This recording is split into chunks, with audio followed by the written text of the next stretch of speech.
In this video, we're going to be talking about the new Mizuno GT180 driver and fairway woods. Let's go putts around.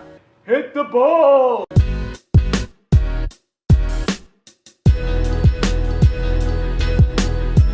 Hey guys, David Folk here. On this channel, we do golf club reviews, geek speak videos, instructional videos, and golf gear videos just like this one. So if you're new here, consider subscribing. So if you guys have checked out my review of the ST180 from Mizuno, I'm gonna go ahead and put a link up here if you guys want to take a look at that dry ball test. Hopefully I'll be able to get that out in the course pretty soon here. It's starting to warm up here in Idaho right now. Mizuno is now going to release the GT180. And instead of talking handicaps or this one's gonna be better for low handicap and this one's gonna be better for high handicap, what they're talking about is adjustable and non-adjustable. Those who like to tinker, adjustable, and those who don't like to tinker, non-adjustable. And the GT180 is going to be designed for those people who like to tinker. And what they're claiming is that this is going to be the most adjustable club out on the market today. What they've done with their GT180 drivers is they've included two different weights,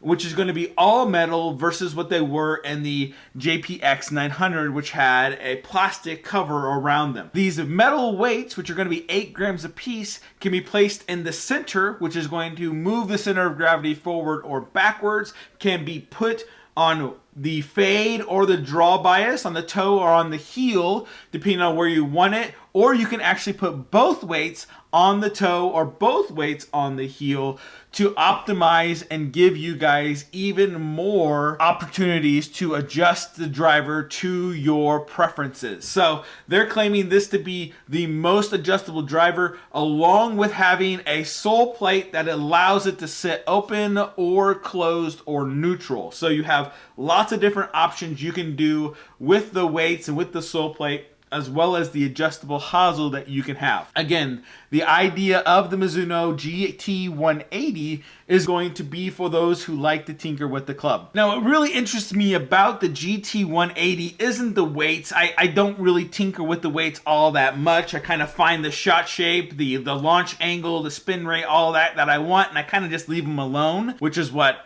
I recommend all of you should do instead of tinkering. But the thing that interests me most about the GT180 is the titanium face that they've put on this driver, made up of SP700 titanium. Now this is different and more expensive than the typical 6.4 titanium that most companies put in their driver faces. And Mizuno will say, as much as anyone else, expensive doesn't always mean better. But in this case, the SP700 face, which is not new in face technology, Mizuno will also let you know, allows the face to produce a higher coefficient of restitution while conforming to the USGA's CT limit of 257 microseconds. CT stands for characteristic time. Now let's get into a quick little geek speak of what coefficient of restitution is. Now the USGA puts a limit on the coefficient of restitution at 0.83.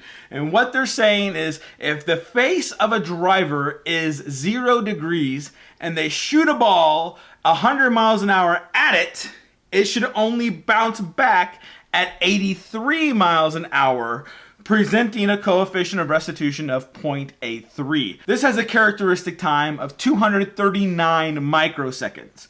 The USGA limit on microseconds is going to be 257. So there's a buffer of 239 to 257 microseconds of variance for manufacturers. What Mizuno is claiming is that they've created a face that is faster than the 0.83 core, or the coefficient of restitution, but falls within the actual limit of 257. So you're producing a little bit faster ball speed using this SP700 forged titanium face versus the 6.4 titanium that most drivers have on the market today. So what Mizuno is saying is that they've used a more expensive material to produce a faster ball speed off the face to allow you to produce longer drives. The stock shaft that's coming with the GT180 is going to be the Mitsubishi Kuro Cage titanium nickel dual core shaft, which is in both the ST180 and the GT180. You can also do a no upcharge shaft for the Tensai white, orange, and blue shafts that can come with both of those as well. And the stock length is going to be 45 inches. For the GT180 fairways, they're going to keep on with the same steel face of the 1770 Marigine steel face. They're going to have a little bit different geometry and thinning it out. They're going to keep the weight port in there as well, just like they had in the JPX 900s.